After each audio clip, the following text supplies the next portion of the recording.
Baik, insya-Allah pada pagi ini fasal yang ke-6. Walaupun kita dah baca sedikit di situ, insya-Allah kita ulang lagi sekali fasal yang ke-6, al-faslu sadis. Tajuknya ialah tawakal dan tauhid. Ada kaitan antara tawakal dan tauhid. Ya, orang tak akan mungkin bertawakal kalau tidak benar-benar bertauhid kepada Allah. Dan tak akan adanya tauhid yang benar tanpa tawakal. Katanya hanya Allah yang berkuasa. Meyakini bahawa hanya Allah yang pemurah, hanya Allah yang penyayang, hanya Allah yang sempurna. Tiba-tiba tak serah pada Allah, serah kepada selain Allah. Auzubillahi minasyaitonirrajim. Bismillahirrahmanirrahim. Assalamualaikum warahmatullahi wabarakatuh. Alhamdulillahi rabbil alamin wal 'aqibatu lil muttaqin wala udwana illa 'alal zalimin. Asyhadu an la ilaha illallah wahdahu la syarika lah wa asyhadu anna sayyidana Muhammadan abduhu wa rasuluh. Allahumma salli wa sallim wa barik ala sayyidina Muhammad wa ala alihi wa ashabihi wa man tabi'ahum bi ihsanin ila yaumiddin. Allahumma syrah lana sudurana. Ya Allah, Kau lapangkanlah hati-hati kami, Ya Allah. Wa hassin akhlaqana wa adabana. Ya Allah, Kau perelokkanlah akhlak-akhlak kami dan sempurnakanlah adab-adab kami, Ya Allah. Wa yassir lana umurana fid dunya wal akhirah. Ya Allah, Kau permudahkanlah segala urusan-urusan kami sama ada di dunia dan terutamanya di akhirat nanti, Ya Allah. Allahumma rzuqna al-fahma wal ilma, Ya Allah. Engkau rezekikanlah juga kepada kami kefahaman dan ilmu pengetahuan, Ya Allah. Wal hikmata wal aqla, Kau rezekilah juga kepada kami, Ya Allah, hikmah, kebijaksanaan dan akal yang waras lagi sempurna, Ya Allah. Bi rahmatika ya arhamar rahimin, dengan rahmat-Mu, Ya Allah, ya arhamar rahimin. Walhamdulillahi rabbil alamin. Amma ba'd. Yang pertama yang saya hormati dan saya muliakan pihak pengurusan masjid, yang saya hormati dan saya muliakan Puan Hajah Salwa selaku ketua urustia pengajian Raudatul Muslimah.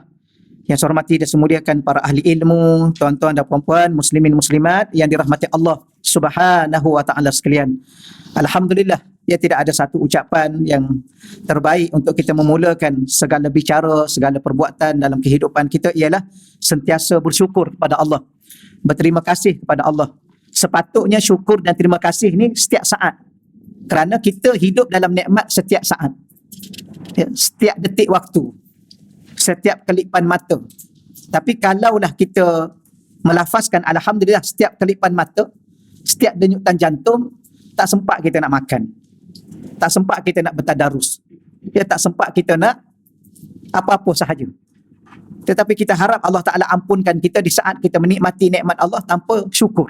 Sebab tu Allah mengatakan qalilan ma tashkurun. Sedikit sangat sahaja orang-orang yang benar-benar bersyukur. Tapi bagaimana cara dia? Salah satunya, walaupun lisan kita tidak melafazkan alhamdulillah, tapi hati kita sentiasa merasai nikmat Allah dan berterima kasih di hati kita. Ya, kerana hati tu lebih tepat, kerana Allah sentiasa melihat dan memandang di hati kita. Baik, insya-Allah pada pagi ini fasal yang ke-6. Walaupun kita dah baca sedikit di situ, insya-Allah kita ulang lagi sekali fasal yang ke-6, al-faslu sadis. Tajuknya ialah tawakal dan tauhid. Ada kaitan antara tawakal dan tauhid. Ya, orang tak akan mungkin bertawakal kalau tidak benar-benar bertauhid kepada Allah. Dan tak akan adanya tauhid yang benar tanpa tawakal. Katanya hanya Allah yang berkuasa. Meyakini bahawa hanya Allah yang pemurah, hanya Allah yang penyayang, hanya Allah yang sempurna. Tiba-tiba tak serah pada Allah, serah kepada selain Allah. Ini masalah ni. Ya. Letak kepercayaan pada Allah, tapi masa tindakan percaya kepada selain Allah. Ini bahaya. Jadi kita kena memahami konsep tawakal dan konsep tauhid. Baik, Imam Arsalan Ad-Dimashqi rahimahullahu taala berkata, al-a'malu amalan-amalan. Kalau amalun, satu amalan. Al-a'mal, amalan-amalan. Semua amalan. Ingat lagi tak kalau Nabi sebut dalam bab niat? Nabi kata apa? Innamal a'malu bin niyat. Innama, sesungguhnya al-a'mal, amalan-amalan. Maknanya semua amalan-amalan kita ni, bukan solat saja, bukan puasa saja, bukan baca Quran saja, termasuk kita pakai pakaian, termasuk kita makan, termasuk kita tidur, termasuk kita berjalan, termasuk kita pilih tempat duduk tadi. Niat tak? Kenapa duduk depan? Niatnya untuk apa? Ya? Kenapa duduk baris kedua? Niatnya apa? Tak. Sama ada duduk depan, duduk tengah, duduk belakang. Sekarang kenapa duduk paling belakang tu? Akak. Ha. Tapi ada juga yang bukan paling belakang, duduk dalam bilik tu. Dah lah belakang dalam bilik pula. Kenapa? Kerana Allah. Jangan ada beza. Duduk depan dengan belakang dah beza. Mana boleh beza? Allah kan Allah. Tak ada beza antara depan dengan belakang kalau kita dengan Allah. Okey. Okeylah. Saya tanya belah sini tuan-tuan ya, sebab majoriti. Kita ni minoriti, kita faham-faham je lah. Dia itu saya tanya belah sini. Dia jangan terasa pula, ustaz selalu tanya belah sini. Kami tak tanya. Tak apa. Tapi saya tanya pun saya juga yang jawab. Kan? Macam biasalah. Jadi jangan beza hidup ni. Kerana Allah. Kerana hidup ni untuk satu sahaja. Allah. Baik, maka apa yang saya nak cerita ialah jangan pilih untuk kita niat. Solat baru niat, baca Quran baru niat, habis makan tak niat kerana Allah. Nak balik kampung ni tak niat kerana Allah, nak beraya ni tak niat kerana Allah, nak makan kuih ni tak niat kerana Allah. Maka semua sebenarnya setiap amalan-amalan. Apa makna amalan? Perbuatan, tingkah laku, tindak tanduk kita segala-galanya. Sama juga di sini ni. Perkataan saya nak ajar puan-puan perkataan. Al-a'malu, amalan-amalan muta'alliqatun, itu amalan-amalan itu muta'alliqah, bersangkutan bisyar'i, dengan syarak asy-syarif yang mulia. Okay, setiap amalan tak terlepas, dia mesti berkait dengan syarak. Apa makna syarak? Peraturan-peraturan Allah, syariat-syariat Allah, atau mudah disebut juga syariat Islam. Maka syariat ini apa sifatnya? Asy-syarif, sifatnya mulia. Kenapa syariat ini mulia? Kerana dia didatangkan daripada Allah yang Maha Mulia. Kerana dia datang daripada Tuhan yang Maha Mulia. Kenapa pula dia bertambah lagi mulianya? Kerana dibawa oleh insan yang mulia. Dan terkandung di mana peraturan syarak itu? Di dalam Al-Quranul Karim yang mulia. Dan dibawa kepada siapa? Kepada umat baginda Nabi yang mulia. Ya, kita ni kena berasa bangga. Kita ni umat yang terbaik. Kuntum khaira ummah. Umat yang terbaik. Kenapa? Kerana Nabi kita Nabi yang terbaik. Allah.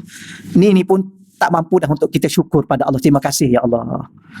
Ya, kerana Engkau pilih kami salah seorang daripada umat kekasih-Mu ya Allah. Walaupun datang lewat, boleh masuk syurga awal. Umat lain tak akan dibenarkan masuk syurga. Innal jannata hurrimat alal umam kulliha. Ya. Syurga ni ditegah kepada umat-umat lain seluruhnya. Hatta tadkhulaha ummati, sehingga umat aku akan masuk dulu syurga. Baru umat lain boleh masuk. Rasa bangga tak? Rasa bertuah tak? Berterima kasih tak pada Allah? Dengan lafaz Alhamdulillah. Sujudlah syukur sekali sepanjang umur kita. Sujud syukur. Kenapa sujud syukur? Bukan dapat cucu, bukan dapat anak, bukan dapat itu dan ini, tapi dapat jadi umat kepada kekasih Allah Subhanahu wa ta'ala. Maka itulah rentetan kemuliaan.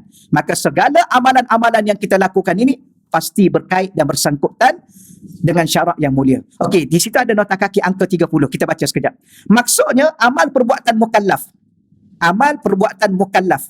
Apa makna mukallaf? Kita dah faham dah. Cuma saya ulang lagi sekali dari sudut yang lain. Mukallaf ni ialah seseorang yang dipertanggungjawabkan dengan tugas kehambaan kepada Allah.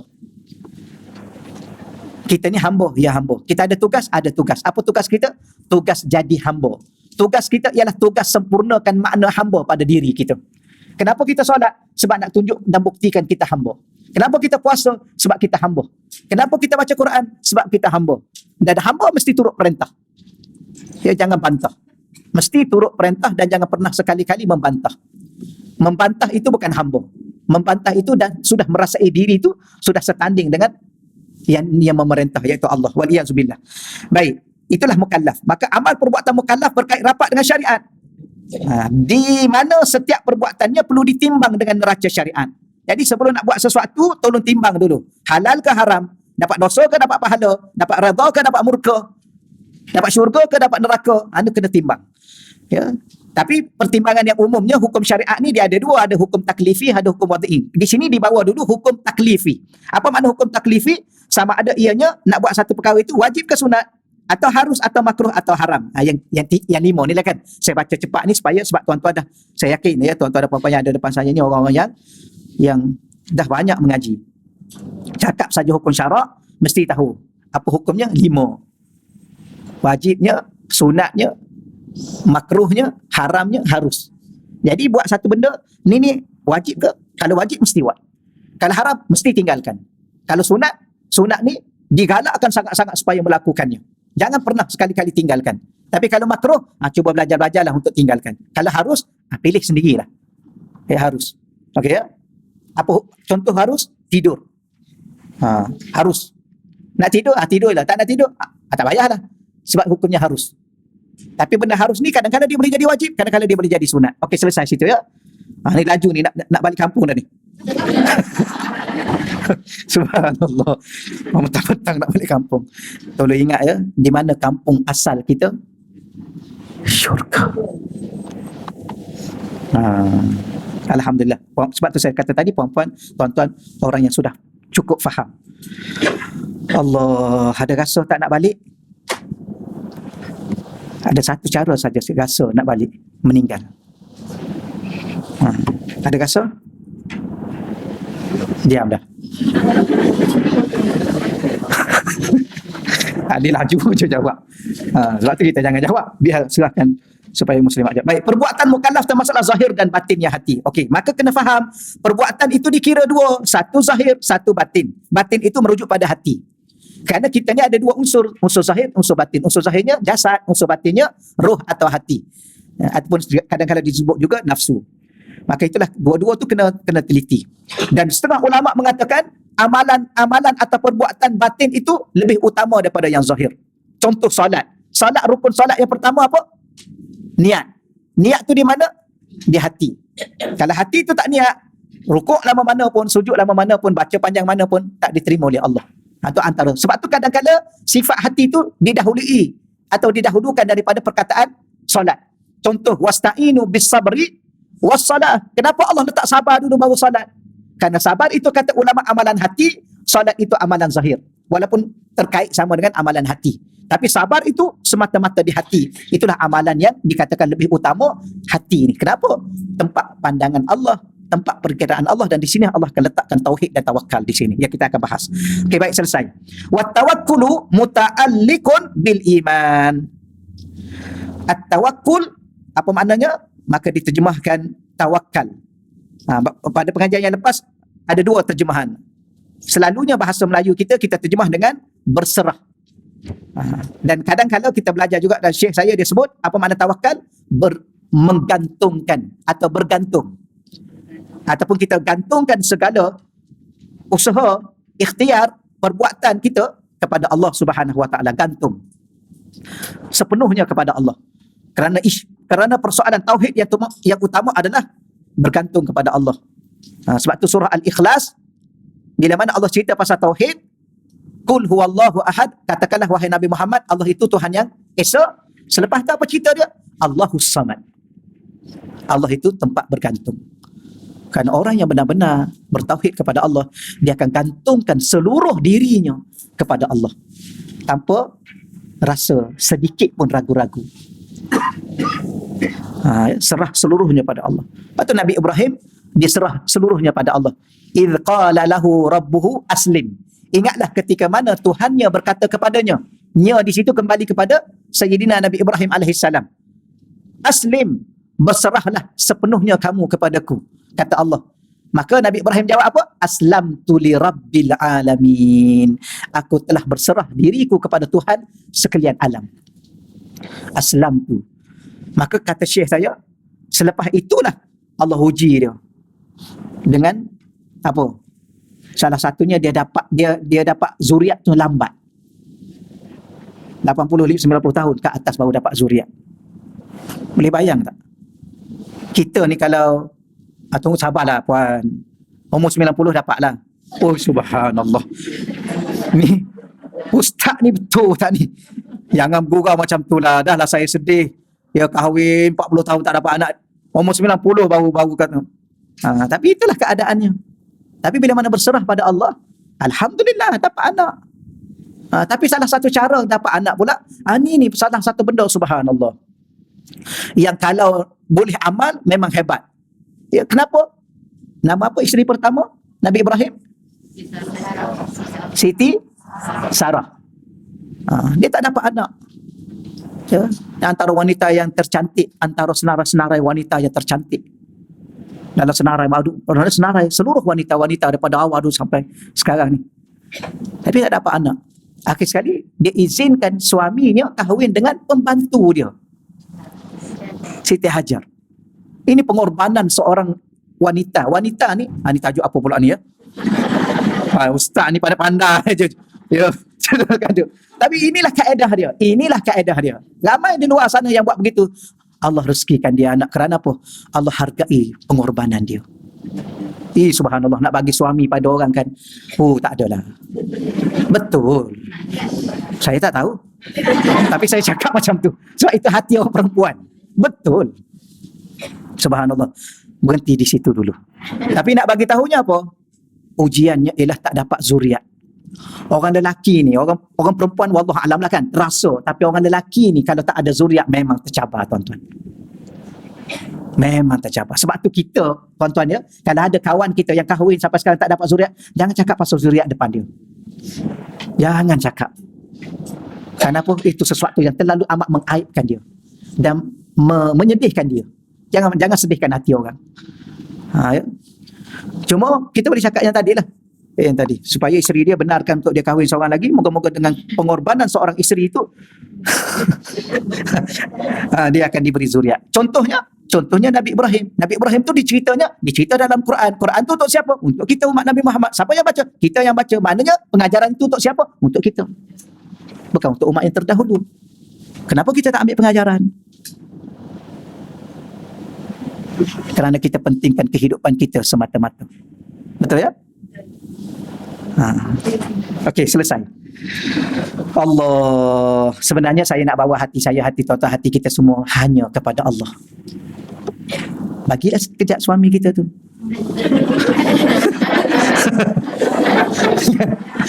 Allah, hati kita sudah dengan Allah. Okey. Dia perempuan, kalau sampai satu tahap perempuan kata okeylah, you pergilah, you nak pergi mana, you buatlah, you nak buat apa pun, janji you jangan langgar perintah Allah ya. Jangan, tapi you buatlah, you nak buat apa pun. Ketika itu maknanya apa? Perempuan sudah bebaskan diri perempuan daripada makhluk. Itulah yang paling Allah nak. Okey. Allah. Baik. Kita baca sedikit di situ, ada nota kaki tu. Angka yang ke-31. Tapi tak habis lagi. Wa tawakkulu muta'alliqun bil iman. Adapun tawakal itu menggantungkan seluruh diri kita kepada Allah itu, ia berkait dengan keimanan kita, keyakinan, kepercayaan kita kepada Allah. Ya, jadi dia sejauh mana kepercayaan, sebesar mana keyakinan kita kepada Allah, sedalam mana ya, apalagi kepercayaan dan keyakinan kita pada Allah, di saat itulah tingginya tawakal kita pada Allah. Baik, maksudnya rasa bergantung. Tadi. Rasa bergantung kepada Allah berkait dengan hati dan keimanan. Ya, maknanya kalau hati itu pudar imannya, nipis imannya, tak kuat imannya, ketika itu akan berlakunya tak kuat juga pergantungan dia pada Allah. Ya, kadang-kadang dia boleh bergantung dengan manusia lebih daripada bergantung pada Allah. Sedangkan yang dia bergantung pada manusia itu pun bergantung kepada Allah. Kita pergi jumpa orang kan, boleh tak bantu saya? Boleh? InsyaAllah dia kata. Dia pun cakap sandarkan pada Allah. Baik, kita langsung bergantung terus kepada Allah. Tapi jangan salah faham. Habis kalau usaha dan ikhtiar untuk jumpa orang ni, okey boleh. Itu sekadar usaha dan ikhtiar, tapi bukan bergantung. Kena beza perkataan dia. Dia kata bergantung pada Allah, tapi kejap jumpa orang ni, kejap minta tolong orang ni. Itu usaha dan ikhtiar. Macam kita sakit, pergi jumpa doktor. Doktor kata kena masuk hospital, masuk. Dia kata kena tidur, masuk saja boleh, tidur tak nak. Kalau dah masuk, kena masuk ward, bukan masuk hospital. Okey, masuk ward. Berapa hari doktor kata? 3 hari. Duduklah 3 hari. Tapi bergantungan bukan pada 3 hari dan untuk doktor yang pakar-pakar yang ada, kepada Allah. Ini kita sedang belajar ya. Ulama sedang membetulkan ya, hati di jiwa kita. Baik, justru tawakal tidak menafikan amal perbuatan. Yang ni. Tawakal jangan salah faham, bukan dia menafikan amal perbuatan yang zahir, iaitu mengambil sebab dan berusaha. Kerana usaha dan mengambil sebab, tahu ya, usaha tu contoh begini, kita sakit, kita pergi hospital. Itu usaha. Kemudian di hospital tu doktor bagi ubat. Makan. Itu sebab. Sebab makan ubat tu. Tu antara usaha pergi jumpa doktor, dapatkan rawatan, doktor bagi ubat, ataupun doktor apa? Tu ambillah sebab tu. Saya datang jumpa doktor saja, ubat saya tak nak makan. Sebab saya nak bergantung pada Allah. Lah, makan je dah ubat tu. Itu sebab sahaja. Berapa ramai orang yang makan tak sembuh juga, tapi berapa ramai yang tak makan sembuh juga. Dia kerana sembuh tu bukan pada makan atau tidak ubat tu, tapi kita dah pergi ke situ, ambil je lah. Apa dia berkaitan dengan syarak? Maka usaha itu dan mengambil sebab itu berkaitan dengan syarak yang dituntut oleh Allah Subhanahu Wa Taala. Syariat membenarkan. Baik, selesai. Wat tauhidu adapun tauhid. Wat tauhid adapun tauhid. Apa makna tauhid? Kita dah belajar dah banyak sebelum ni, tapi bahasa mudahnya tauhid ni ialah berkaitan dengan yang satu. Apa makna tauhid? Dia menceritakan yang satu. Siapa yang satu itu? Allah. Jadi tauhid ini ialah seluruh hidup ini hanya kepada Dia. Ya. Pergantungannya, kepercayaannya, keyakinannya, keesaannya, segala-galanya. Diri kita, hidup kita, mati kita, sakit kita, sehat kita, kaya kita, miskin kita, kuat kita, lemah kita, seluruhnya dengan Dia. La haula wala quwata illa billahil aliyil azim. Bukan dengan selain Dia, tidak mungkin bukan dengan selain Dia. Saya ni tak live tak tekan live. Tak apa, ada orang minta aja ni, padahal ni pun dah banyak dah ni. Ya, masuk sini ajalah. Umumnya tak lain. Ini pun kerana takdir Dia. Ya. Subhanallah. Nyanyuk ke apa? Tak adalah tuan-tuan. Allah. Ya, moga-moga hati saya, hati tuan-tuan dan puan-puan sentiasa dengan Allah. Ya Allah. Okey, wa tauhidu dan tauhid muta'alliqun bil kashfi as-sahih. Muta'alliq bersangkutan atau berkaitan bil kashfi dengan kasyaf. Apa makna kasyaf? Kita baca dulu di kurungan itu pembukaan mata hati kita. As-sahih, kasyaf tu pula kasyaf yang sahih. Apa dia? Menepati hakikat yang sebenar. Sebab ada orang disingkap mata hati dia, tapi bukan singkapan yang sahih, yang tidak dengan seperkara yang sebenar. Nampak apa? Nampak hantu. Ya. Nampak hantu ni tak ada manfaat apa-apa. Jangan kata, Ustaz, anak saya ada kelebihan, Ustaz, dia boleh tengok hantu. Itu bukan kelebihan. Itu terlalu kerugian. Ya. Sebab tu Allah tutup mata kita, tak nampak. Ada ramai jin ni. Ni yang kursi-kursi kosong, semua jin duduk. Sudah. Sebab tu penuhkan yang penuh tu dulu. Jangan ada yang kosong-kosong. Ada. Betul ya? Jin Islam ada. Dia duduk di ruang-ruang ada. Sebab tu bilang kata Tuan Guru almarhum Datuk Dr. Harun Din, masa saya belajar dulu, dia kata mana ramai manusia dengan jin? Jin paling ramai. Kenapa? Salah satunya dikira dari segi penempatan. Kita berada, penempatan kita di mana? Di atas muka bumi. Itu majoriti lah. Tapi dia di atas pun ada, di tengah-tengah ni pun ada ni. Alam dia. Di atas pun ada. Di gunung-gunung ada.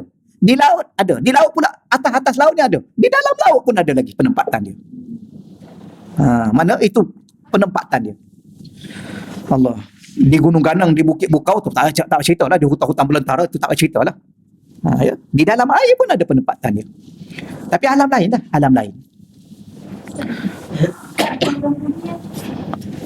Orang Bunian tu salah satu daripada golongan jin. Cuma katanya, wallah alam ni saya nukilkan saja ya. Saya nukilkan saja.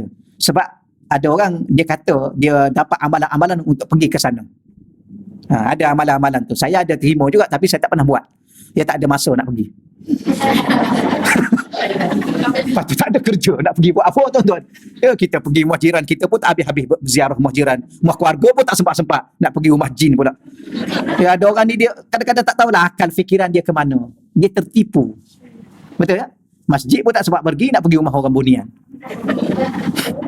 Kalau ada satu tempat di dalam balik rumah saya, kalau kita balik ikut Temerloh, akan lalu ikut Jerantut. Ya? Karak, Temerloh, Jerantut tu nak sampai ke Batu Balai tu, tempat rumah-rumah kita orang situ.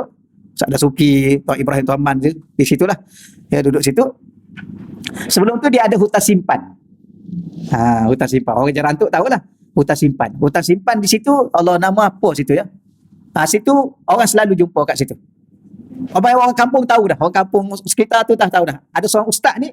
Ni cerita apa pula? Ni nak habis masa dah ni. Yang ni saya tak. Last kita tambah masa. Oh ya. Saya memang mula-mula rasa nak cerita, tapi sampai satu masa memang selalu dah saya dah doa pada Allah, ya Allah tolong jaga hati aku, ya Allah, jangan bawa orang ke mana saja pergi. Bawa orang kepada Allah. Ni nak bawa ke kampung pula ni. Subhanallah, ini masalah ni. Tak apalah, tapi saya nak bagi tahunya ada. Benda tu ada yang akak tanya, tapi akak lah yang tanya. Ada benda tu. Jadi ada orang kalau lalu ikut situ, ada pernah juga peristiwanya orang kampung tahu semua. Kita mulut. Nanti jangan pula dalil, dah ada dalil ke Ustaz? Hadis nombor berapa? Tak ada lah dalil hadis. Tapi orang kampung dah kena. Kalau nak kena, pergilah. Ya. Baik, pergi situ. Dia berhenti. Dia takkan ada orang kenduri. Lama duk parking tepi-tepi. Orang kenduri. Kita ni kadang-kadang kita lalu. Ada kenduri. Kita tak tanya. Kawasan ni ada kenduri ke? Kawasan takkan ada kenduri. Takkan ada. Kita tanya, ada kenduri. Kita lalu aja. Kalau orang tak jemput, lalu aja, jangan berhenti. Ya, tak boleh, jangan lapar ni. Sudah eloklah kenduri. Jangan ya. Haram hukum dia. Kalau tak dijemput, okey. Jadi dia pun berhentilah. Sebab orang okey, berhenti dulu, masuk dulu, kami ada jamuan apa. Dia pun masuklah. Dia masuk ni. Kemudian okey, makan selesai, dapatlah dia panggil apa? Dapat buah tangan tu. Bawa balik, sampai balik ke rumah. Ada benda tu ada. Ada. Keluarga dia tanya, kenduri kat mana? Datang kenduri tadi. Ni ada ni. Kenduri kat mana? Aku ni kat sini. Situ mana ada rumah orang? Situ hutan semua sekali tu. Dia panggil hutan simpan. Banyak, memang ramai yang kena. Saya kena sekali. Tapi tak tahulah dia bunian ke tak. Tapi di situ ada juga katanya hantu tinggi. Hantu tu memang tinggi.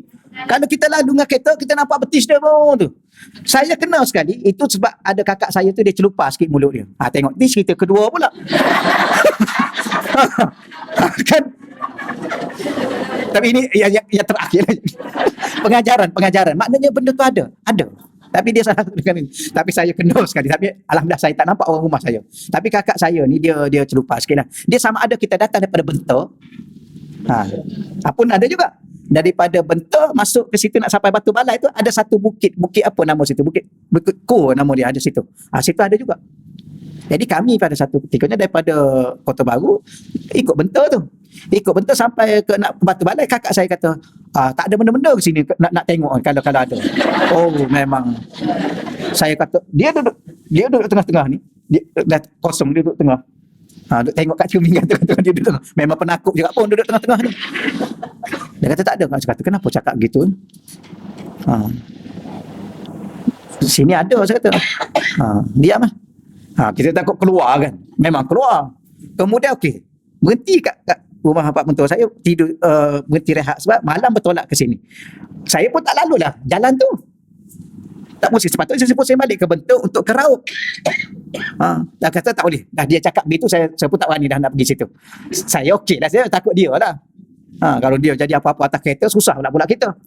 Sebab memang ada. Kita tahu ada. Kemudian ikut jalan tu, rupa-rupanya yang situ pergi tunggu kat jalan tu. Duduk bawa kereta ni tuan-tuan. Kakak saya, dia duduk sembang elok-elok ni. Diam. Saya pun tengok muka dia, memang pucat muka dia. Rupa-rupanya daripada jalan belah sini, kereta ni dalam 80-90 dah saya bawa. Dia boleh lintas jalan kaki depan tu. Kakak ni nampak. Saya tak nampak. Mana ada orang boleh lintas kereta dekat, dia boleh lintas begitu depan. Dia pun dah berubah muka dia diam.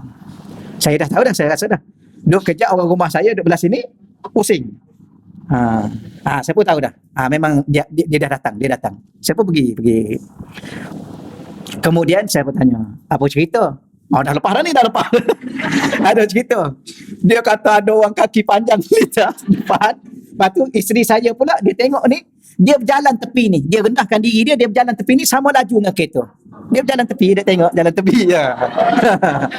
Kalau tak nak, pergilah. Ya. Jadi di situ orang katanya, tapi rupanya macam orang. Ya, malam. Siang dia tak keluar siang, dia tidur barangkali. Ni cakap macam ni pun, kena balik siang lah jawab dia. Tapi alhamdulillah lah, saya setakat ni lah tuan-tuan, saya pernah minta nak tengok tapi dia tak keluar. Saya pernah minta lah nak tengok, cuba keluar sekali nak tengok. Tapi dia tak keluar. Sebab nak buang daripada ketakutan ni. Dulu saya pernah takut ada satu kubur tu, kubur tiga ke tujuh buah kubur.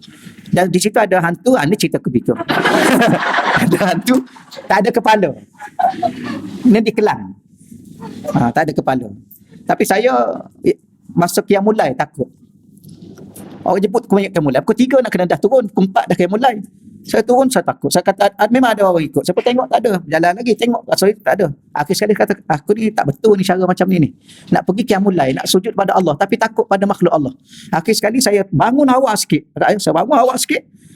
Saya pun turun, masuk dalam kereta. Saya pergi parking betul-betul depan kubur tu. Saya angkat lampu, dalam pukul 3 lah lebih kurang. Saya angkat lampu tinggi, nampak semua kubur tu. Saya kata, cuba keluar sekejap, aku nak tengok. Saya pun tunggu. Kata.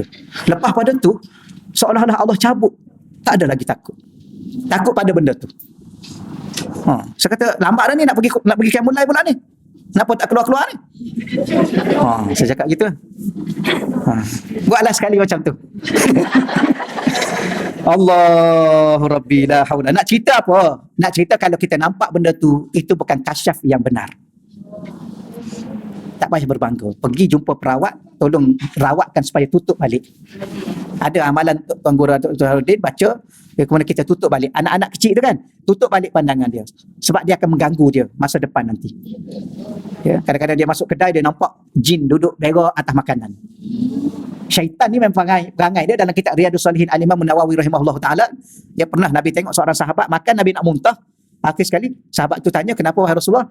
Sebab kamu makan tak baca bismillah.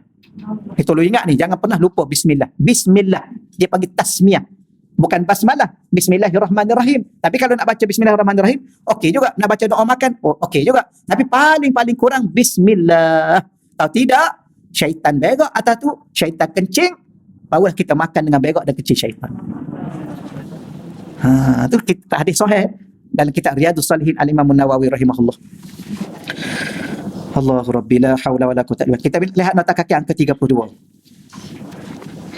Pembukaan yang sahih, kasyaf yang benar, menepati hakikat. Apakah hakikat yang sebenarnya?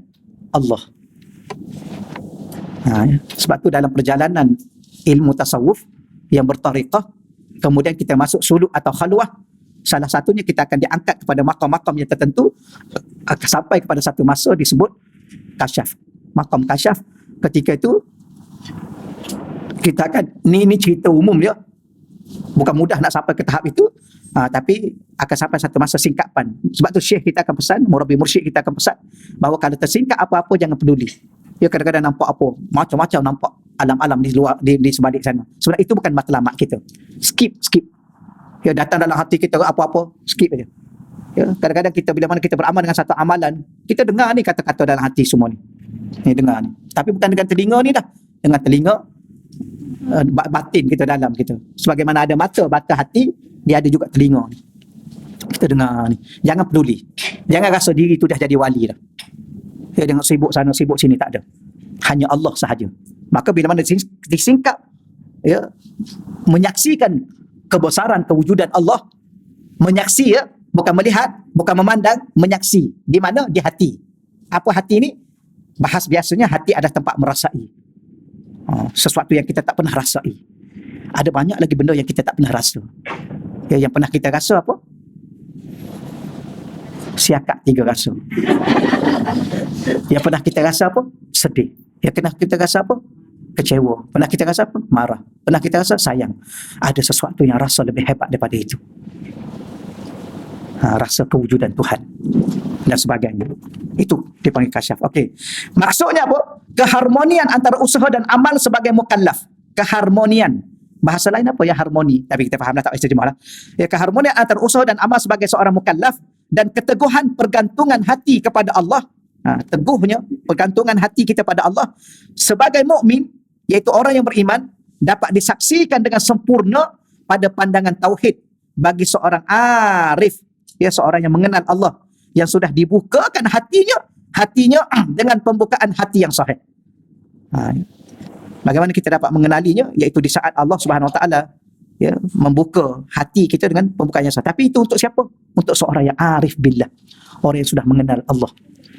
Sebab tu kita jangan berhenti belajar untuk mengenal Allah. Belajar ilmu tauhid. Ni tauhid ni, yang kita baca ni tauhid, tapi tauhid yang digabung perbahasannya dengan tauhid tasawuf. Mungkin lepas ni kita pindah kepada ilmu tasawuf. Tapi ilmu tasawuf ni tak boleh beramal kecuali dengan bertariqah. Tak akan sampai. Apa makna tariqah? Kaedah praktikal kepada ilmu tasawuf. Kaedah amali.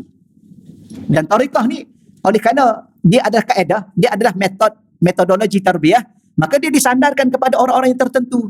Ada metode pula saya. Ni orang-orang Indonesia, Indon. Duk mengaji jadi. Ada metod Syaziliyah, ataupun disebut manhaj atau tariqah Syaziliyah, ada tariqah Halawiyah, ada tariqah Darqawiyah, ada tariqah Syatariyah dan sebagainya lah. Banyak. Kepada guru-guru utama itu. Pengasas, pelopor. Ya. Maka di sana ada kaedah-kaedah dalam membawa diri kita sampai kepada tahap ma'rifatullah al-arif billah dan dibuka kasyaf, dibuka pintu hati kita. Baik, maksud pembukaan hati yang sahih adalah ianya bersesuaian dengan ruh ajaran Al-Quran dan Sunnah. Yang itu satu hal juga.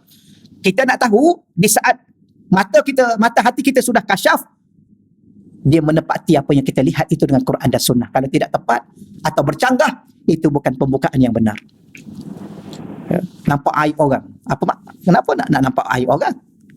Kita bukan hidup kita ni kan berjalan mengenal Tuhan. Berjalan mengenal Tuhan ialah menampak diri kita sendiri. Bukan menampak aib orang. Oh, dia Allah buka pintu, orang ni dia nampak malah, orang ni dia nampak ini, orang ni. Dia pun dah sibuk duk cerita pasal orang. Ini bukan, ini tak sahih. Kecuali seorang mursyid nampak kepada anak murid dia untuk diperbetulkan. Itu betul. Tapi kalau kita beramal, oh saya ustaz, saya dah mula boleh baca orang ni macam ni, orang ni macam ni. Kenapa duk sibuk baca orang? Dia duk kata orang malas, kita tu lagi malas. Ya. Jadi sebenarnya berjalan menuju Allah, Allah akan singkapkan kekurangan diri. Di saat kita mengiktiraf kekurangan diri, kejahilan diri, kekurangan apa, hatta sampai satu tahap apa, kita akan rasa diri kita tidak ada apa-apa. Sebab tu orang yang arif billah, apa salah satu bukti dia arif billah, dia tidak rasa lagi dia tu alim, dia rasa dia jahil. Orang ini kalau selama mana dia rasa diri dia adalah alim, dia tidak pernah mengenal Tuhan. Itu dalam YouTube, dalam apa tu, duk rasa dakwah diri, aku tahu orang ni salah, orang ni salah, orang ni salah, orang ni salah, dia seorang je betul, habis orang salah. Ya, Ustaz Azhar Idrus pun salah, dia duk komen Ustaz Azhar Idrus. Ustaz Mahathir pun salah, dia komen Ustaz Mahathir. Habib Ali itu pun salah, dia komen Habib Ali. La haula wala. Dia ni kepala botak, minta maaf. Kadang-kadang geram juga saya. Ya. Apa makna kepala botak? Tak ada apa-apa. Kepala tak ada serban, tak ada kopiah, bercakap pakai baju t-shirt. Ulama tu pilih seorang ulama yang tak pakai serban. Cuba tuan-tuan tengok, pergi ke Yaman, pergi ke Patani, pergi ke Nusantara, Indonesia, semua gambar ulama ni semua pakai serban. Ya, tiba-tiba dia duduk condemn yang pakai serban ni, dia ni kopiah satu pun tak ada. Pakai cap pula lagi, cap. Okey ya? Tak payah tahu siapa-siapa. Ya, siapa ustaz, siapa? Biarkan dia. Tengok diri kita. Tapi kalau buka YouTube, tahulah. Ya, tengok live. Ngajar Quran, tafsir Quran, satu kopiah tak ada atas kepala. Ulama dulu yang mengajar Quran, serban tak pernah tinggal. Tengok almarhum Tun Gani Aziz. Tun Gani Aziz ni pergi ke kebun pun lilit serban. Bawa pistol, bawa senapang. Petang-petang. Saya kalau petang-petang saya duduk depan rumah saya. Dia keluar itu pagar. Rumah saya pagar, ni rumah dia. Saya duduk depan rumah, tengok. Nak tengok dia keluar. Lain tu, tengok ajalah, tengok ulama. Ada satu kali saya tanya soal, tak apa, biar cerita. Banyak pula cerita ini, astagfirullahalazim. Allah, boleh insya-Allah ya. Nak tahu kita sudah kenal Allah, kita sibuk dengan diri kita dengan Allah. Kalau kita kata kita kenal Allah, kita duduk sibuk dengan orang lain, kita belum kenal Allah. Kalau kita nak tahu kita sudah kenal Allah, kita rasa tidak apa diri kita, hina, jahil, tak ada apa-apa. Itu orang kenal Allah. Kalau masih rasa diri mulia, kalau masih rasa diri tu alim, kalau masih rasa diri tu kaya, hebat, pandai, bijak, jangan dakwa kita kenal Allah. Kerana yang bijak hanya Allah, selain Allah tak. Yang kaya hanya Allah, selain Allah tidak. Yang berkuasa hanya Allah, selain Allah tak ada kuasa. Sebab tu Allah bagi amaran kepada sesiapa yang berkuasa. Wa tu'izzu man tasya' wa tudhillu man tasya'. biyadikal khair. Apa ayat mula-mula tu? Qulillahumma malikal mulki tu'til mulka man tasha. Qulillah, katakanlah wahai Nabi Muhammad, lillah, milik Allah, al-mulk, seluruh kerajaan yang ada ini. Dan dia boleh bagi kepada siapa yang dia nak, dan boleh dia tarik daripada siapa yang dia nak. Kerana seluruhnya pada genggaman Allah. Jangan pernah rasa diri berkuasa. Jangan pernah rasa diri pandai. Jangan pernah rasa diri bijak. Jangan pernah rasa kalau akulah. Jangan pernah kata diri aku. Syaitan Allah laknat sebab dia kata aku. Fir'aun Allah laknat sebab dia kata aku. Kerana tidak ada aku sebenarnya kecuali Allah. La ilaha illa ana. Tiada Tuhan melainkan aku. Perkataan aku tu hanya Allah yang layak pakai. Kerana aku tu adalah membangga diri. Okey ya? Okey. Minta doa pada Allah biar kita faham. Tahu dah. Faham tak? Faham. Ada rasa? Kok faham saja tapi tak rasa. Rasa apa? Rasa yang kita cerita tadi hanya Allah yang kita kena rasa. Selain kita tak payahlah rasa apa-apa. Kalau kita duduk dalam macam ni, subhanallah, Allah angkat kita, tak payah ceritalah berapa tinggi, berapa mulia. Allah ni, dia nak suruh kita rasa hina, ketika tu dia akan muliakan kita.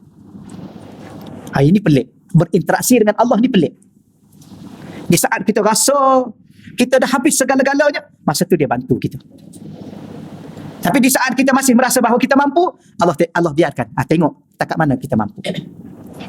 Tapi di saat kita pasrahkan seluruh diri kita kepada Allah, ketika itu kita akan dapat lihat keajaiban yang datang daripada Allah membantu kita. Lepas tu kata ulama, jangan pernah balik ke akhirat nanti bawa amalan. Ni pelik. Ya. Kenapa nak balik akhirat ni? Dah banyak dah amalan ni. Allah akan soal satu-satu amalan kita. Kalau balik, rasa nak balik dengan ilmu, Allah akan tanya soal satu-satu ilmu kita beramal atau tidak. Mana ada ilmu yang kita sempat mampu amal semuanya? Ilmu ni kan luas. Sempat tak nak amal semua? Subhanallah, tak sempat. Kadang-kadang amal ni tertinggal ni, amal ni tertinggal ni. Betul ya? Gitulah. Maka tapi kalau kita rasa kita hebat dengan ilmu, kita balik nak jumpa Allah dengan bawa ilmu, Allah tanya kita habis-habisan. Balik dengan apa? Balik dengan Allah. Wahai Allah, aku nak balik jumpa denganmu ya Allah. Dengan bantuanmu, dengan rahmatmu, dengan redamu, dengan keampunanmu, aku tak akan apa-apa ya Allah. Sebab tu Ramadan ni, apa dia panggil apa ya? Isi penting Ramadan. Apa? Yang paling banyak dibicara di bulan Ramadan. Keampunan dosa. Siangnya, malamnya. Walaupun Ramadan ni bulan syurga, tak banyak Nabi cerita pasal syurga. Ada. Bukan kata nak menafi, tidak ada. Tapi tak banyak. Tapi biasanya untuk keampunan. Kenapa? Kerana benda yang paling bernilai dalam hidup kita ni, kita jumpa Allah. Allah ampun segala kesilapan kita. Dengan keampunan itu, di saat kita tak ada dosa, ketika itulah datangnya redha. Selagi mana kita ada dosa, bukan redha yang datang, tapi murka. Boleh insya-Allah ya. Baik, habis dah di situ. Seterusnya muka surat 33. Jam kita baru tak sampai pukul 11:30 lagi kan? Kita pun insya-Allah. Baik, kita baca satu lagi di sini insya-Allah. Wan annasu, manusia, annas ya manusia, taihuna, manusia itu, kenapa ditambah itu? Yang tadi pun ada itu. Kerana annas tu dia panggil ma'rifah. Ma'rifah ni kata nama khas. Ada lam tu. Lam tu lam ta'rif. Okey, alif tu hamzah wasal, bukan alif hamzah wasal. Tapi oleh kerana dia tak letak kepala sad, maka kita boleh baca alif. Tapi kalau ada seperti asalnya dia ada kepala sad kat atas tu. Lam tu lam ta'rif. Baik, tak apalah, sebab tu dia terjemah manusia itu. Ta'ihuna, sesat. Anil haqqi, daripada al-haq, iaitu Allah yang maha benar. Allah ni salah satu namanya ataupun dirinya adalah al-haq, Tuhan yang maha benar. Bil aqli, manusia itu sesat daripada Allah yang maha benar, iaitu menjauhinya bil aqli, dengan akal. Ya. Apa maksud manusia itu akan sesat ya daripada Allah? Dengan akal.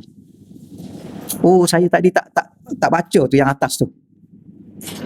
Yang atas tu. Sedikitlah kita baca sekejap ya sebelum kita baca nota kaki angka 33 tu. Sekadar tambahan. Syekhul Islam Al-Imam Zakaria Al-Ansari rahimahullah ta'ala menyebut dalam kitab Fathur Rahman, kasyaf ada 3, iaitu kasyaf nafsi, Ataupun dalam bahasa lain disebut ilmu yakin. Ataupun kasyaf qalbi. Ataupun yang disebut dalam bahasa lain yang selalu kita dengar yang dalam kurungan tu. Ainul yakin.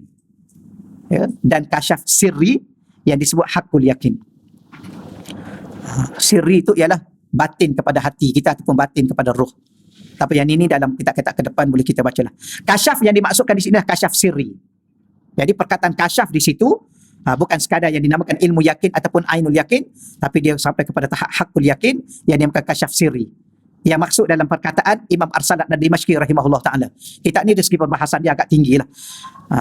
Tak apa, moga-moga Allah Ta'ala fahamkan kita insyaAllah. Ya, kerana semuanya terserah kepada Allah. Kasyaf yang dimaksud adalah kasyaf sirri, iaitu hakul yakin. Yang mana dia menyingkap hati hamba. Dia tu kembali kepada Allah, menyingkap hati hambanya untuk menyaksikan hakikat al-haq. Sampai kepada batin hati kita ataupun batin kepada roh kita disingkap oleh Allah untuk menyaksikan Allah. Bagaimana? Bukan ada cara, ada rupa, ada tidak. Ya, itu sendiri dia pengalaman dia dengan Allah. Menyaksi, bukan melihat, bukan memandang. Itu sedikit. Maknanya apa? Maknanya ada di kalangan manusia di luar sana. Arif billah, aulia Allah yang sampai ke tahap ini keilmuan mereka. Sebab tu kita ni kalau sekadar apa yang ada ni, tak payah sombong lah tuan-tuan. Apa gelar kita hari ni? Prof Madya, Prof Diraja, Ustaz, ya, Tok Guru. Kalau tidak sampai ke tahap ini, tak payahlah kita sembang merasa diri itu hebat. Tak payahlah. Tak payahlah nak tunjuk-tunjuk diri. Nak dakwa-dakwa diri, tak payah. Saya lah pakar bidang ni. Ustaz boleh mengajar bidang ni tak? Oh, saya bidang ni saya kepakaran saya lah ni. Subhanallah. Tapi ada ustaz dia jawab macam mana? Tak ada ustaz lain ke?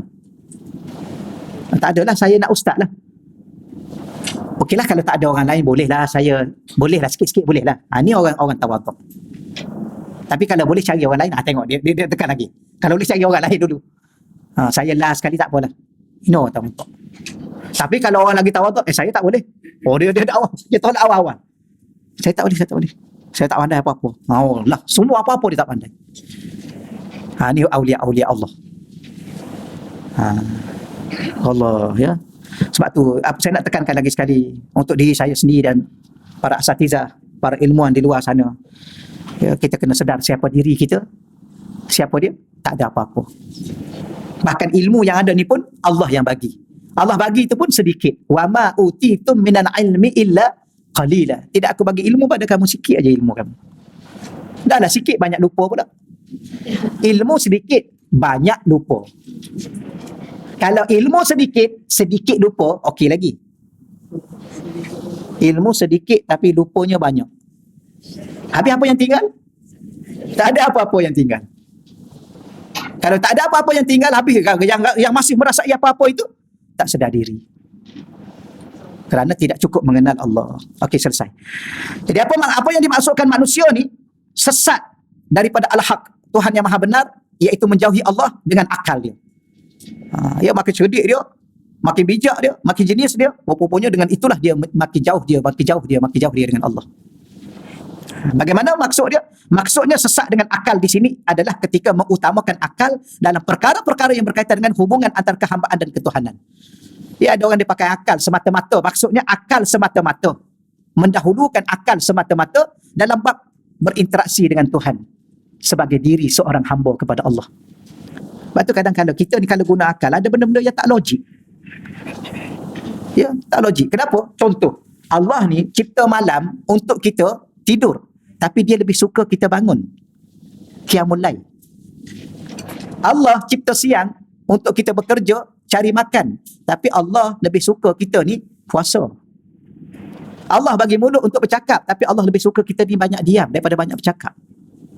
Jadi kadang-kadang kita tanya, Allah ni dia nak apa sebenarnya? Jangan tanya begitu. Ikut dia lah, dia nak apa pun. Betul ya? Kerana kita ni dia punya. Dunia ni pun dia punya. Ikut dia lah. Betul Kata Syekh saya, Syekh Yusuf Muhyiddin Al-Bakhrasani hafizahullah taala, beliau mengatakan jangan pernah tanya kenapa Allah, kenapa Allah. Siapa kita nak tanya kenapa Allah? Kenapa Allah buat macam ni? Kenapa Allah buat macam ni? Ikut Allah lah.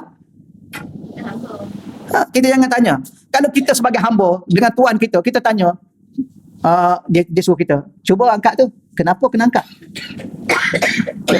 Tolong buat ni. Kenapa pula kena buat? Memang kena rotan lah hamba ni. Dia lah hamba kan. Dulu-dulu orang rotan aja. Tanya kenapa. Itulah di antara salah satunya. Jangan pernah mengutamakan akal semata-mata dalam berinteraksi, berhubung dengan ketuhanan, soal-soal ketuhanan, kerana kita tidak lebih daripada seorang hamba. Antaranya masalah terbesar dalam perhubungan tersebut adalah tentang persoalan takdir. Berapa ramai orang yang menyalahkan takdir, sehingga mengatakan saya tidak minta untuk dilahirkan. Habis siapa yang minta? Saya ustaz, saya ni macam ni saya tak boleh terima lah. Saya pun tidak minta dilahirkan. Siapa yang minta untuk dilahirkan? Lahir ke dunia ni satu nikmat yang paling besar. Nikmat ada. Bersyukurlah dengan nikmat ada. Kerana dengan adanya kita ini, kita boleh mengenal Tuhan yang mencipta kita. Tidak ada nikmat yang paling besar setelah ada belajar untuk mengenal Tuhan yang mencipta kita. Ni tiba-tiba dia boleh kata, saya tak minta. Ni apa ni? Dia takdir. Kenapa saya begini? Kenapa Allah buat saya begini? Ni orang-orang yang tidak mengenali hakikat kehidupan ni. Sebab apa? Sebab fikir dengan akal semata-mata. Sudah rasa akal tu terlalu bijak. Sama lah orang-orang yang bijak di luar sana, dia pertikai. Kenapa orang lelaki dapat 2 bahagian, orang perempuan dapat 1 bahagian? Ini tak adil, kata dia. Dia orang perempuan dah lah lemah. Ya, ada anak ramai, tiba-tiba dapat sikit. Orang lelaki dia kuat, dia boleh bekerja, tiba-tiba dia yang dapat banyak. Tu kalau fikir dengan akal, memang dia akan menafikan. Maka tersesat dia dalam memahami syariat yang telah diturunkan oleh Allah. Tapi namanya sistem Islam. Islam apa macam tu? Itu bukan Islam. Kan? Dia saman jaiz tu. Sistem Islam ni saman maiz. Subhanallah. Allah banyak isu, antara salah satunya isu mengatakan liberal itu sesat. Ya, dia kan fahaman liberal. Maka fatwa mengeluarkan maiz ataupun jabatan agama mengeluarkan fatwa bahawa liberal itu sesat. Ya, sesat lah, mana ada liberal? Hidup ni mana ada liberal? Bebas. Mana boleh bebas? Hamba mana bebas? Kita ni kan hamba. Tiba-tiba kata bebas. Mana boleh bebas? Ni tak faham lah dia ni. Ya. You ni siapa? You tu hamba. Mana bukti you hamba? Bukti you tak, you ni bukan yang depan-depan ni dia. You yang ustaz cakap, tak, bukan ini. You adalah tidak lebih daripada seorang hamba. Mana bukti you tak boleh menentukan arah hidup you sendiri. You tak boleh tentukan you sihat atau you sakit. You tak boleh tentukan you senang atau susah. You sendiri pun tak boleh tentukan you sihat atau sakit. Apa maksudnya? Diri you bukan you punya. Kalau you punya diri you sendiri, sudah tentu you boleh menentukan apa saja yang you nak. You nak gembira? Oh, you boleh gembira. Tapi berapa ramai yang ingin gembira tapi derita? Berapa ramai yang ingin sakit tapi sihat? Ada orang tu memang dia sengaja nak sakit kan? Dia cari penyakit. Tapi Allah bagi dia sihat. Berapa ramai orang nak sihat tapi sakit? Berapa orang nak senang tapi susah? Kenapa? Ada sesuatu yang lebih berkuasa, ada yang lebih berkuasa, minta maaf. Ada yang lebih berkuasa, Allah. Apa maknanya? Kita adalah dimiliki oleh Allah. Allah itu Malik, dia adalah pemilik. Maka sesiapa yang memilik, mudabbir, dia berhak mentadbir. Maka bukti kita ni bukan milik diri kita, kita tak ada hak mentadbir diri kita. Ya? Kalau boleh tentukan sendiri, jangan jadi tua lah. Muda selalu. Ni nampak dia pun yang bercakap tu pun dah berubah juga dah. Betul. Maknanya dia tak sendiri, tak boleh nak kawal diri dia. Maknanya dia bukan memiliki diri dia. Tak sedar. Gunalah akal tu sikit. Ya. Tapi ada orang ni, dia guna akal tapi dia mengutamakan akal lebih daripada segala-galanya pun sesat juga. Tak langsung tak guna akal, sesat juga. Menggunakan lebih daripada segala-galanya, merasa diri terlalu bijak sehingga menolak Al-Quran. Al-Quran yang bahagi tu. Orang perempuan dapat satu bahagian. Kenapa? Orang perempuan ni, dia milik ayah dia selama mana dia tak kahwin. Orang perempuan milik ayah selama mana ayah dia pula tak kahwin. Selama mana dia tak kahwin. Alah, selalu nak pergi ke situ dah. Kenapa lah? Astaghfirullahalazim. Orang perempuan milik ayah dia selama mana orang perempuan tu tak kahwin. Bila mana orang tu kahwin, milik suami dia, maka suami dia yang bertanggungjawab menjaga seluruh kehidupan dia. Makan dia, minum dia, tempat pakaian dia, tempat tinggal dia. Maka kenapa dia perlu banyak? Tapi orang lelaki ni, dia milik ibu dia selama-lama. Orang lelaki ni milik mak. Walaupun kita kahwin, kita kena jaga, wajib jaga mak. Sebab ayah dah tak ada. Ayah dah meninggal, mak tu kita wajib jaga. Maka kita kena dapat bahagian. Kita kena jaga adik kita kena jaga abang, kakak kita kena jaga mak kita kena jaga juga isteri kita dan anak kita. Banyaknya tanggungan kita, maka Quran bagi 2 bahagian. Gunalah sikit ni. Okeylah ya. Itu contoh dari segi fiqh, ni contoh dari segi tauhid. Akhirnya dia membantah takdir perbuatan makhluk. Ni. Perbuatan kita ni baharu ke apa macam-macam lah cerita. Nanti kita bahas ke depan. Ini rengkar-rengkar dulu. Apa lagi? Mana tu? Keadilan ketuhanan. Ni ada orang petikai. Allah ni adil tak? Ada orang ni dah lah Allah bagi dia contohlah, dah lah ayah dia ni kaya, ayah dia ada pangkat, jadi dia ni jadi anak orang kaya, kaya lah dia, senang lah dia. Kita ni dah lah macam-macam dah berfikir, susah lah kita macam ni. Kenapa Allah ni tak adil ya? Bahagi ni banyak orang petikai keadilan Allah ni. Jadi kemudian ini bahas ringkas contoh-contoh dan sebagainya yang akhirnya dengan penggunaan akal pada perkara-perkara tersebut. Golongan seperti Mu'tazilah. Di luar sana ada golongan namanya Mu'tazilah. Sekarang lah yang dikatakan liberal, Mu'tazilah moden. Dulu istilahnya Mu'tazilah. Sekarang ni Mu'tazilah ni dia merajakan akal. Segala-gala dia dipertimbangkan akal sehingga mengatasi Al-Quran. Qadariyah, Jabariyah, Jahmiyah dan sebagainya kita akan belajar, dan sebagainya tersesat daripada perhubungan kepada Allah kerana hilang adab kepada Allah, kerana mereka mengutamakan akal mereka semata-mata. Begitu juga dalam hubungan kecintaan dalam kehambaan. Dia salah satu daripada hubungan kita dengan Allah melalui syariat. Kita sedang berhubung dengan Allah melalui cinta, mahabbah. Lepas tu ulama-ulama mengatakan, kenapa kita rasa terbeban kadang-kala di saat kita nak melaksanakan solat malam, di saat kita nak berpuasa, kerana kita tak ada cinta dalam hati kita. Ya, kerana kita sekadar berinteraksi dengan syariat itu semata-mata, tidak berinteraksi dengan pencipta syariat. Berinteraksi dengan pencipta syariat itu Allah itu dengan apa? Dengan rasa cinta. Sebab tu Rabi'atul Adawiyah kan 300 rakaat satu malam. Imam Ahmad Ibn Hanbal, nama anak dia Abdullah bin Ahmad bin Hanbal. Anak kepada Imam Ahmad ni Abdullah bin Ahmad ibn Hanbal. Orang tanya dia, bagaimana keadaan ayah kamu di waktu malam? Dia kata, ayah saya di waktu malam 300 rakaat solat. Boleh bayang tak? Kita pun fikir dengan akal kita. Tak logik Ustaz. Ni. Tak logik Ustaz. Mana ada logik saya 100 rakaat. Ya ke 100 rakaat? Saya ni Ustaz dah nak pagi dah. Itu you lah. You jangan banding you dengan Imam Ahmad lah. Betul ya?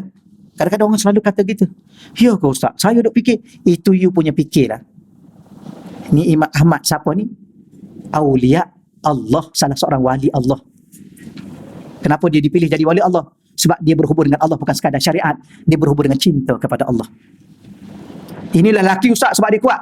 Rabi'atul Adawiyah. Tapi orang yang macam ni sebenarnya Allah sudah, oleh kerana dia dengan Allah, maka Allah yang menyusun kehidupan dia. Inilah indah kehidupan itu di saat kita berhubung dengan Allah. Ya, sebab tu kita nak katakan bahawa Allah ni dia nak tengok kita. Selama mana kita bergantung dengan diri kita, Allah biarkan. Silakan. Tapi di saat kita serahkan diri kita bergantung sepenuhnya pada Allah, ketika itu Allah membantu kita dengan sebuah keindahan yang tak terjangkau dalam akal kita. Oh, begini rupanya dengan Allah.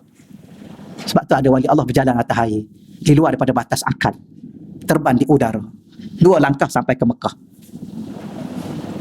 Tapi orang ni dia akan petikai. Ya ke Ustaz? Yalah, kalau sandar pada diri you, memang mustahil lah. You ni naik kereta pun tak sampai ke masjid. You nak petikai dengan orang. Okeylah tuan-tuan, setakat tu dulu. Sebab saya ada dua perkara untuk hari ni. Allah. Tapi perkara yang satu lagi tu saya skip lah ke depan lah. InsyaAllah ya. Saya nak bagi sedikit masa minta izin. Saya dah maklukan pada penaja saluarnya. Minta izin untuk sahabat saya, ada sahabat dengan saya ni, Al-Fadhil Ustaz Halim. Dia ni orang seni. Ni saya mukadimah sikit lah, tapi nak jemput dia dalam 5 minit je Ustaz. Dia tak boleh lama. Minta dia bagi penjelasan sikit. Beliau ni dah terkenal sekarang, cuma mungkin di sini belum lagi, wallahualam, tapi mungkin puan-puan dah kenal saya rasa. Saya je baru kenal barangkali. Kami satu dengan syekh. Dia ni pelukis khat. Beliau bukan penulis, pelukis khat. Saya pun baru tahu. Ya, lukis khat. Cantiklah. Kemudian saya paling terpegunnya ialah beliau lukis khat ni pula dengan air zam-zam. Lukis dengan air zam-zam. Caranya wallahualam, kita orang yang tak pakar ni jangan guna akal ya. Yo ke? Dia guna akal dia. Orang lain dah ke depan habis dah. Kita terhegi-hegi dengan akal kita. Dah lah akal jini, okey akal lembab.